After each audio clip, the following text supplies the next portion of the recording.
नमस्कार, आप सभी का स्वागत है हमारी खास पेशकश में। कॉर्पोरेट आवर में हम रोज बरोज बातचीत करते हैं किसी मैनेजमेंट से, लेकिन आज हमारे साथ एक खास मेहमान होंगे और उनसे हम चर्चा करेंगे बाजारों को लेकर भी, किस तरह से रणनीति रखे मार्केट्स की, जबकि बाजार में ऑलरेडी इतनी बड़ी तेजी देखी गई है। स्मॉल कैप मिड के अपने ऑल टाइम हाई के करीब है और बाजार भी अपने ऑल टाइम हाई के करीब आ चुका है। तो आपकी रणनीति क्या हो, इस पर हम खास बातचीत करेंगे। हमारे साथ नीलकांत मिश्रा होंगे, MD और Indian strategist head Credit Suisse के। लेकिन उनसे बातचीत करने से पहले एक बारी बाजार पर नजर डाल लेते हैं। करीब करीब मोरलेस फ्लैटिश नोट पे ही मार्केट अभी कामकाज कर रहा है और खास तौर से आज जो बाइंग है वो है बैंकिंग और फार्मास्यूटिकल स्पेस में। बैंकिंग में एक्सिस बैंक लीड कर रहा है 3.5% ऊपर एक्सिस बैंक का शेयर कामकाज करते हुए, और फार्मास्यूटिकल में कई नाम है जिसमें सन फार्मा 3% ऊपर है, सिप्ला 1.5% ऊपर है, डॉक्टर रेड्डीज 1.5%, औरोबिंदो फार्मा और लुपिन भी करीब करीब 1% ऊपर कामकाज करते हुए दिखाई पड़ रहे हैं। तो ये कुछ फार्मास्यूटिकल स्टॉक हैं जहां पर खरीदारी देखने को मिल रही है। बैंक में कुछ और निजी बैंक हैं, यस बैंक, ICICI बैंक, जहां पर खरीदारी देखने को मिल रही है। सरकारी बैंक है SBI और बैंक ऑफ बड़ौदा, जहां पर तेजी देखने को मिल रही है। तो बैंकिंग और फार्मास्यूटिकल स्पेस ये दो ऐसे सेक्टर हैं जहां पर खरीदारी है। लेकिन मार्केट्स में मेजरली एक रेंज के अंदर ही काम है, और रेंज में भी mid cap small cap index के स्टॉक स्पेसिफिक जो मूव है वो ज्यादा देखने को मिल रहा है।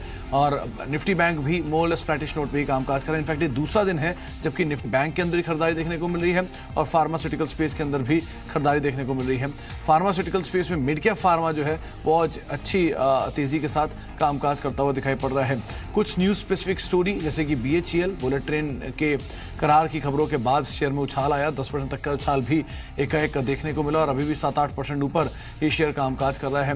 तो एक अच्छी तेजी इस शेयर में देखने को मिले, 9-9.5 रुपए पर अभी भी कामकाज करते हुए। OMCs अगर आप कल के मूव के बाद देखें, कल OMCs में एक तेज गिरावट थी, आज ऑन द कॉन्ट्ररी कुछ बाइंग थी। शुरुआती कारोबार में BPCL, HPCL, IOC तीनों में ही 2 से 3% तक का उछाल था। हालांकि थोड़ी सी तेजी फिसल आउट जरूर हुई है, लेकिन अभी भी OMCs के अंदर सिलेक्टिव बाइंग है, जैसे कि IOC मोरलेस फ्लैटिश नोट पे ही अभी कामकाज करता हुआ दिखाई पड़ रहा है। इसके अलावा ONGC भी करीब करीब 0.5% के आसपास की बढ़त के साथ कामकाज करते हुए कुछ बाइंग वहां पर भी है। IOC ऊपरी स्तरों से बिकवाली आई है, यानी कि जो बाइंग शुरुआती दौर में थी वो फिजल आउट हुई है, लेकिन अभी भी मोरलेस फ्लैटिश नोट पे ही कामकाज करते हैं। इनफैक्ट BPCL में तो गिरावट, HPCL में गिरावट ऊपरी स्तरों से थोड़ी ज्यादा ही देखने को मिल रही है। ऑटो कल सेकेंड हाफ में बिकवाली थी, आज मोर और लेस फ्लैट है। चाहे आप हीरो मोटो को आप देख लीजिए, अभी भी करीब करीब फ्लैटिश नोट पे कामकाज करते हुए 3899 का लेवल यहां पर देखने को मिल रहा है। इसके अलावा मेटल स्पेस में मिला जुला रुझान है, जिसमें हिंडाल्को तो खरीदारी में है, लेकिन वेदांता जो है वो दबाव के साथ कामकाज कर रहा है। दाम बढ़ाने का इम्पैक्ट है, लेकिन उसके बावजूद भी कुछ गिरावट देखने को मिल रही है वेदांता के अंदर। हिंडाल्को में हालांकि दाम बढ़ाने का जो इम्पैक्ट है वो पॉजिटिव साइड पर आता हुआ दिखाई पड़ रहा है। अभी भी खरीदारी यहाँ पे मोरलेस देखने को मिल रही है। इसके अलावा कुछ बिकवाली रियल एस्टेट स्पेस में आ चुकी है, करीब करीब फ्लैट टू नेगेटिव टोन पे ये इंडेक्स आया है। हालांकि शुरुआती दौर में इसमें तेजी थी 1% के आसपास की, लेकिन अब फ्लैट टू नेगेटिव टोन पे रियल एस्टेट इंडेक्स जो है वो कामकाज करता हुआ कुछ दबाव यहां पर देखने को मिल रहा है। कुछ और स्टॉक्स यहां पे एकाएक मूव इसमें अभी भी आता हुआ दिखाई पड़ा। उनकी अगर बात करें तो HPCL, BPCL में एकाएक बिकवाली आई है। ये दोनों ही शेयर देखें 1 से 1.5% अभी अभी टूटे हैं। इनफैक्ट कुछ देर पहले फ्लैट थे, लेकिन जो बिकवाली है वो थोड़ी और गहराई है। HPCL, BPCL के चार्ट्स पे अगर आप नजर डालेंगे तो 1.5% के आसपास की गिरावट, इनफैक्ट HPCL में गिरावट जो ज्यादा गहराई है, 2% के आसपास की गिरावट है, और BPCL भी 1.5% नीचे है। HPCL डे लो पर आ चुका है और BPCL भी डे लो पर ही अब कामकाज कर रहा है, वहां पर भी 1.5% की गिरावट देखने को मिल रही है। PTC इनफैक्ट पूरे पावर स्पेस में खरीदारी है, इसमें PFC, REC दोनों में खरीदारी थी शुरुआती कारोबार में, और PTC इंडिया भी 2% ऊपर अब और चल चुका है। एक खरीदारी PTC इंडिया में आप देखिए आई है और करीब 39-85 के स्तरों पर PTC इंडिया फाइनेंशियल अभी कामकाज करते हुए। PTC में करीब 2% की बढ़त थी शुरुआती दौर से ही, और PTC फाइनेंशियल में अभी अभी बाइंग आई है। ये भी अब दिन के ऊपरी स्तरों के करीब ही कामकाज कर रहा है। देख पा रहे सडन स्पाइक यहाँ पे आता हुआ दिखाई पड़ा है। इसके अलावा पावर स्पेस से ही रतन इंडिया पावर में भी कुछ मूव देखने को मिल रहा है, यहाँ पर भी खरीदारी है। इनफैक्ट जैसे पावर स्पेस में ये ट्रिगर है कि 3 साल की ऊपरी स्तरों पर पावर टैरिफ्स हैं, और उसके बाद से ही जो जितनी पावर कंपनीज हैं वहां एक पॉजिटिव साइड ही पे रुझान आता हुआ दिखाई पड़ रहा है। PVFC, REC में ये ट्रिगर शुरुआत में काम आया और धीरे धीरे एक्सटेंड होता हुआ दिखाई पड़ रहा है। चलिए कुछ ही देर में इन्फ्लेशन के नंबर्स भी आएंगे, उस पर भी हम नजर डालें, लेकिन अब एक खास मेहमान हमारे साथ मौजूद हैं, mister Neelkanth Mishra, MD Credit Suisse के हमारे साथ मौजूद हैं। सर नमस्कार, स्वागत है आपका कार्यक्रम में। सबसे पहले तो जिस तरह से एक मार्केट के अंदर ट्रेंड देखने को मिला है, बाजार में लगातार तेजी है, नए हाइस के आसपास बाजार कामकाज कर रहा है और रुपए के अंदर भी एक जो मूव है वो पॉजिटिव साइड पे आता हुआ दिखाई पड़ रहा है। इन दोनों चीजों को देखते हुए क्या व्यू रखते हैं आप मार्केट्स पे? अब इस तेजी के बाद आपका व्यू क्या है, क्या करें? रुपये के साथ ऐसा है कि मेरे हिसाब से USD INR यानी कि US डॉलर के अगेंस्ट रुपया और चढ़ सकता है, यानी USD INR गिर सकता है। जो ट्रेड वेटेड डॉलर है, जिसको DXY बोलते हैं, वो अभी बहुत कमज़ोर हो गया है और RBI के इंटरवेंशन के बावजूद हमारे फॉरेन करेंसी रिजर्व जो बहुत चढ़ते जा रहे हैं, दिखाता है कि RBI इंटरवीन कर रही है। इसके बावजूद रुपया जो है वो 64 के नीचे चला जाता है बार बार और हमें लगता है कि अगर DXY कमज़ोर होता रहा तो USD INR 62 या मे बी 60 तक भी जा सकता है। मार्केट पे हमारा व्यू बिनाइन है, यानी मेरे हिसाब से बहुत ज़्यादा गिरावट नहीं आनी चाहिए, लेकिन इकॉनमी की हालत कुछ खास अच्छी नहीं है। अभी उम्मीद यह है कि करीब कि FY19 में, यानी कि नेक्स्ट फिस्कल ईयर में ग्रोथ बहुत ज़ोर से रिबाउंड करेगी। अर्निंग्स एक्सपेक्टेशंस अगले साल के निफ्टी के लिए 23% ग्रोथ के हैं। मेरे हिसाब से इनमें बहुत कट्स आएंगे। अभी कोई वो एडजस्टमेंट्स कर नहीं रहा क्योंकि बहुत ही धुंध सी छाई हुई है, क्योंकि अभी दिख नहीं रहा कि ग्रोथ का क्या होगा, फिस्कल का क्या होगा। सरकार को टैक्सेस मिलेंगे नहीं GST में, अगर बहुत ज़्यादा मिल गए तो ग्रोथ का क्या होगा। तो इन सब के कारण कोई भी अभी FY19 के नंबर्स को से छेड़छाड़ नहीं कर रहा, बट हमें लगता है कि जब थोड़ी क्लैरिटी आएगी, जब वो ये धुंध छटेगी, तो तब लोगों को दिखेगा कि शायद उतनी ग्रोथ नहीं आ सकती है। जी सर, हम आपसे बातचीत आगे भी जारी रखेंगे, लेकिन एक अपडेट दे देते हैं कि अभी अभी इन्फ्लेशन के नंबर्स आए हैं। करीब 3.24% इन्फ्लेशन का आंकड़ा आया है। 3% का इन्फ्लेशन का आंकड़ा रहने का अनुमान था, यानी कि पहले जो लगातार एक डाउनवर्ड ट्रेंड था, पिछले महीने से वो बढ़ना शुरू हुआ और ये बढ़ता हुआ अब 3.24 यानी अनुमान से और ज़्यादा बड़ा आंकड़ा जो है वो अब आता हुआ दिखाई पड़ा है। महंगाई और बढ़ते हुए दिखाई पड़ी है। एक और वजह ये भी है क्योंकि जो बेसिक कमोडिटीज़ के प्राइसेस हैं, स्पेशली वेजिटेबल्स के या फिर फ्रूट्स के, वो दाम बढ़ रहे हैं, उसका भी असर है। और दूसरा, जो पेट्रोल के प्राइसेस या फ्यूल के prices over period of time बढ़ाए गए हैं, चाहे आप पिछले 1.5 से 2 महीने में देखें तो स्लाइटली ही सही, लेकिन दाम जो बढ़ रहे हैं उसका एक टर्शरी इंपैक्ट जो है वो ओवरऑल इन्फ्लेशन के ऊपर भी आ रहा है। तो ये दोनों चीजें हैं जिस पर एक इम्पैक्ट आता हुआ दिखाई पड़ रहा है। इन्फ्लेशन इसीलिए बढ़ते हुए दिखाई पड़ रही है। अनुमान था 3% के आसपास ये आंकड़ा आएगा और 3% के मुकाबले 3.24% का ये आंकड़ा आता हुआ दिखाई पड़ा, जिसमें थोक महंगाई दर जो है वो करीब 3.24 के आसपास आई है। फ्यूल WPI जो है वो 9% पड़ी है। एक बड़ा जंप फ्यूल WPI के अंदर आता हुआ दिखाई पड़ा है। मैन्युफैक्चरिंग WPI जो है वो 2.45 है, जो कि 2.18% से बढ़कर आई है। इसके अलावा फ्यूल पावर इन्फ्लेशन 9.99 जो कि 4.37 से बढ़कर आई है, और फूड आर्टिकल 5.25% का आंकड़ा आता हुआ दिखाई पड़ा है। वृंदा जागीरदार हमारे साथ मौजूद है। वृंदा मैम, नमस्कार, स्वागत है कार्यक्रम में। अनुमान था 3% के आसपास महंगाई रहने का, लेकिन बढ़कर आंकड़ा आया 3.25-3.5% के आसपास। आप क्या कहती हैं, ये अनुमान से कितना डिविएट कर रहा है आपके? अनुमान से ज्यादा तो डिविएट नहीं कर रहा है। एक तो है ये जो ट्रेंड, अपवर्ड ट्रेंड का जो एक्सपेक्टेशन था वो तो बना हुआ है, तो इसीलिए और आगे भी बनेगा ही। आगे भी हम इन्फ्लेशन को थोड़ा बढ़ता हुआ ही देखेंगे। और मेनली देखिए what is worrying is that ये जो इन्फ्लेशन आया है ये मेनली फूड प्रोडक्ट से आया है। सो फूड इन्फ्लेशन बढ़ रहा है। और इस बार का भी हम जो डेटा देखें, खरीफ सोइंग का डेटा देखें, तो एक तो मानसून भी थोड़ा डेफिशिएंट है और ऊपर से खरीफ सोइंग भी कम है। तो इसीलिए इन्फ्लेशन के स्ट्रांग रहने की एक्सपेक्टेशन तो बनी रहेगी, और वो भी फूड इन्फ्लेशन की तरफ से जो पुश दिख रहा है वो भी कंटिन्यू रहेगा। ओके वृंदा मैम, फूड इन्फ्लेशन का पुश रहेगा और इसको सपोर्ट देने के लिए जो फ्यूल इन्फ्लेशन है वो भी बढ़ रहा है, क्योंकि फ्यूल प्राइसेस नेग्लिजिबली सही लेकिन over a period of time बढ़े हैं। तो ये अभी इतना मेजरली नहीं दिखाई पड़ रहा है, लेकिन ये काफ़ी हद तक एड कर रहा है जो कमोडिटी प्राइसेस जैसे कि फ्रूट्स के या फिर वेजिटेबल्स के, उनको सपोर्ट कर रहा है और ज़्यादा बढ़ने के लिए। तो क्या हम मान सकते हैं कि ये जो आगे का ट्रेंड है, अभी भी जो फ्यूल प्राइसेस है वो नॉर्थवर्ड साइड पर ही है, तो आगे भी ये और एड करता रहेगा और ज़्यादा बढ़ते रहेंगे?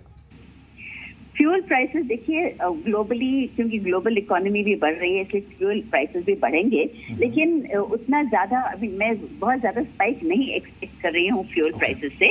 लेकिन ये हाँ, आपने बिल्कुल ठीक कहा कि fuel prices will be another factor in pushing up inflation. और लेकिन राहत की जगह राहत एक ही तरफ से दिख रही है थोड़ा, कि मैन्युफैक्चरिंग सेक्टर जो है अभी तक थोड़ा वीक है, इसलिए जो मैन्युफैक्चरिंग प्राइसिंग पावर अभी तक बना नहीं है इकोनॉमी में, इसलिए वहाँ उस तरफ से तो ज्यादा पुश नहीं होगा। लेकिन हाँ, महंगाई अभी अपवर्ड ट्रेंड पर ही दिखेगी थोड़े समय तक।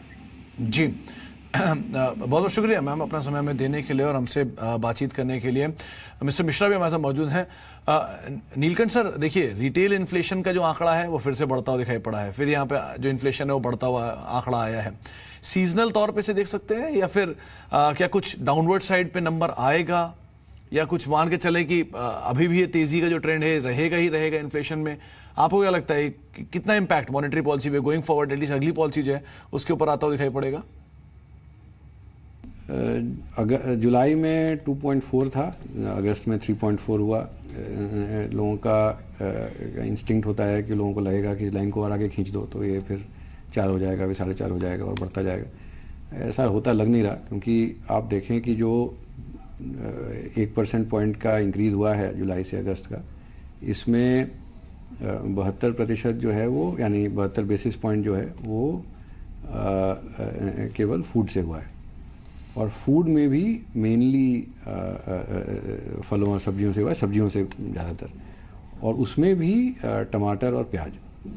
तो टमाटर के दाम आप देखें सितंबर में कम होने लगे हैं, जो डेली होलसेल मार्केट के रेट्स आते हैं वो काफ़ी ज़ोर से गिरे हैं। मेरे ख्याल से वो ट्रेजेक्टरी देख के लग रहा है कि वो गिरते रहेंगे।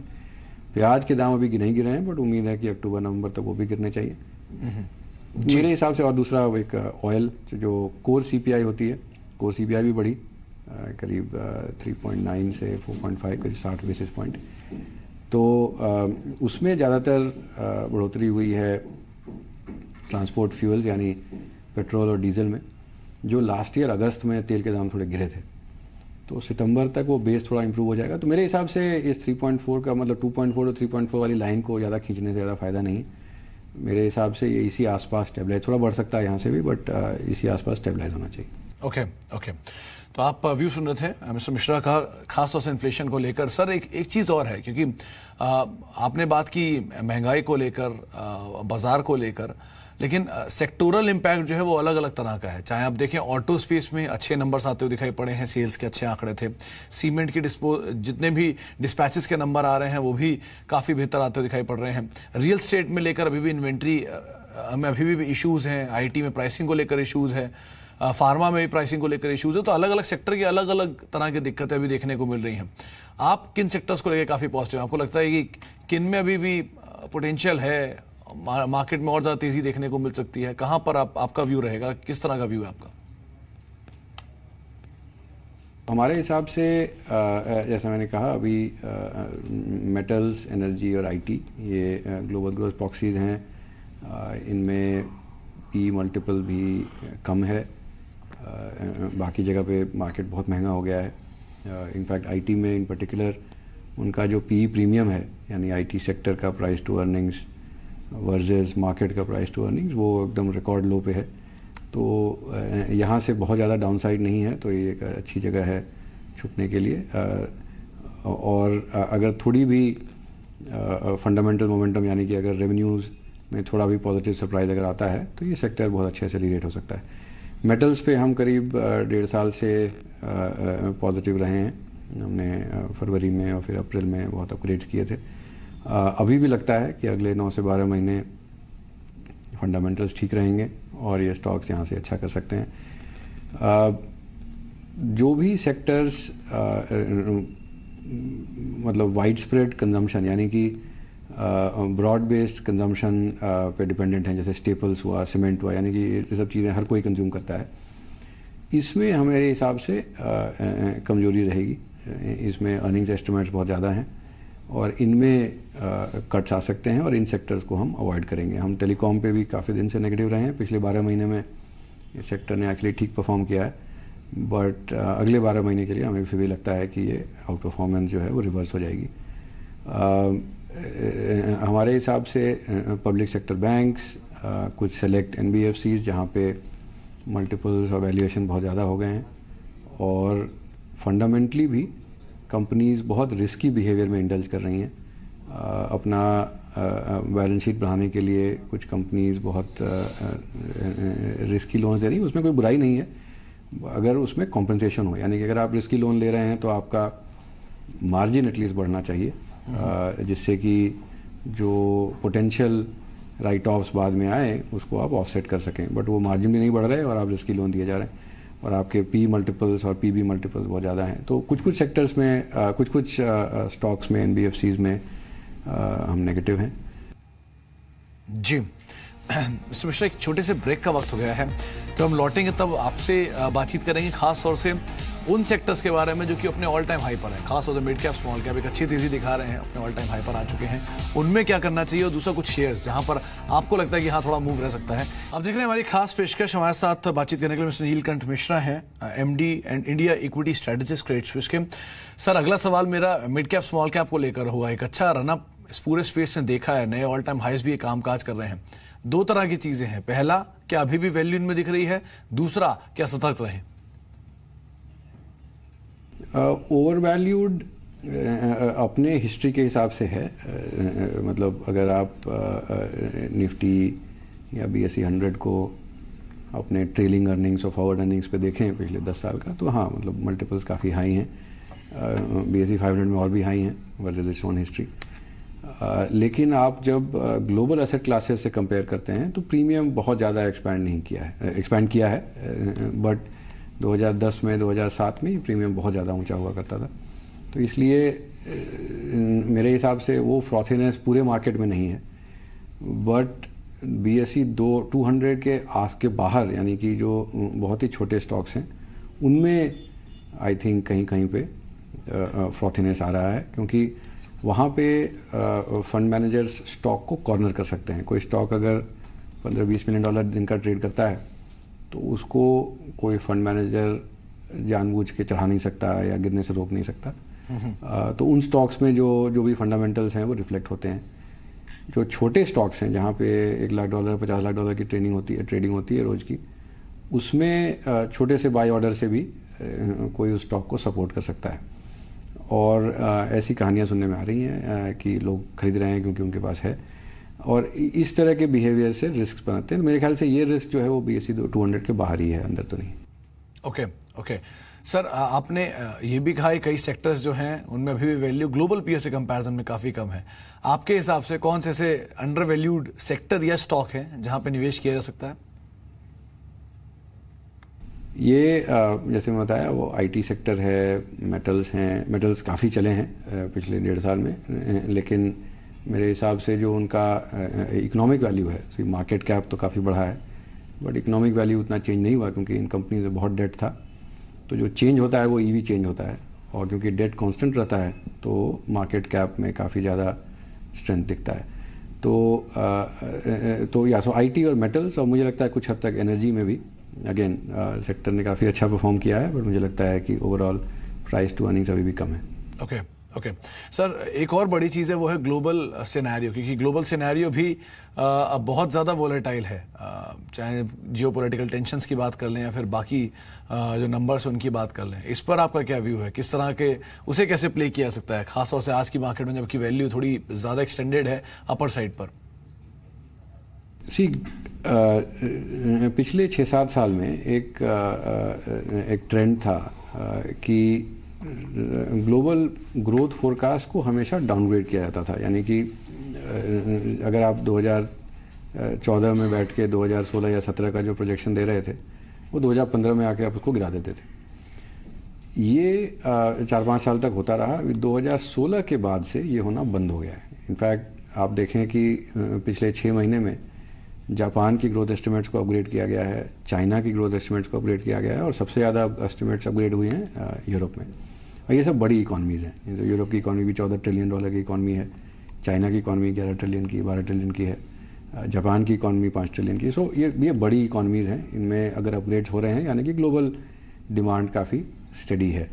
तो मेरे हिसाब से इसीलिए हम ज़्यादा ग्लोबल एक्सपोजर वाले सेक्टर्स जैसे एनर्जी, मेटल्स और आईटी को हम फोकस कर रहे हैं। जियोपॉलिटिकल रिस्क्स मार्केट के लिए रहेंगे, वो काफ़ी अनसर्टेनिटी आती है और जिस तरह की बात नॉर्थ कोरिया से हो रही थी वो डरने की बात भी है। बस आदमी उम्मीद कर सकता है कि उस पर कोई एक्ट ना करे, बट अगर वो कंसर्न्स चलते रहे तो हाँ, थोड़ा मार्केट में वॉलेटिलिटी आती रहेगी। सर, एक इंडस्ट्री वॉइसेस भी सुनने को मिलती है कि जो भी बैंक्स की स्लो ग्रोथ है वो उनके एनपीएस की वजह से। मिसाल के तौर पे रिसेंटली विरल आचार्य ने भी ये बात कही थी। इस तरह के चीज़ों के बीच में आपका व्यू क्या है बैंकिंग स्पेस पर? क्या सही में कुछ इश्यूज हैं और ये ईज आउट होंगे आने वाले टाइम में? 70% बैंकिंग सिस्टम का PSU बैंक्स हैं, तो अगर वो ग्रो नहीं करेंगे तो obviously I think banking system कैसे तेज़ी से ग्रो कर सकता है, क्योंकि प्राइवेट सेक्टर तो फिर भी 15-20% पे ग्रो कर रहा है, तो छोटे बैंक हैं वो 30-30% पे ग्रो कर रहे हैं। दूसरा, NPA की वजह 90% जो NPAs हैं वो PSU बैंक्स में ही हैं, तो उनका कहना तो एकदम सही है। इसका सोल्यूशन क्या है? एक्चुअली आप अगर देखें कि लोन सप्लाई में तो ये इशू आ रही है, लोन डिमांड में क्या हो सकता है? क्योंकि लोन डिमांड तो जितनी है वो है। आई थिंक प्रॉब्लम ये है क्योंकि इतना मतलब 2/3 मार्केट का, मतलब बैंकिंग मार्केट का, अगर आप SBI को निकाल भी दें तो करीब 40-45% बैंकिंग सिस्टम का वो और लोन देने की क्षमता ही नहीं है उनको। इस कारण क्या हो रहा है कि जो बैंकिंग सिस्टम के इंटरेस्ट रेट गिर सकते हैं, जितनी तेज़ी से गिरने चाहिए वो गिर नहीं पा रहे, क्योंकि आप समझ लें कि वो बैंकिंग सिस्टम की कैपेसिटी जो है वो स्टकअप हो गई है। तो इसको क्लियर अप करना एक्चुअली बहुत ज़रूरी है। जी, चलिए, बहुत बहुत शुक्रिया सर अपना समय हमें देने के लिए और सभी आंकड़ों पर, चाहे महंगाई हो या फिर बाजार हो, इन सब पर चर्चा करने के लिए। तो फिलहाल हमारी इस खास पेशकश तो यहीं समेटते हैं, जल्द लौटेंगे और बातचीत करेंगे फ्यूचर मार्केट में खास तौर से क्या हो रहा है, वो भी सेकंड हाफ में आपकी रणनीति कैसे बने। छोटे सा ब्रेक के बाद।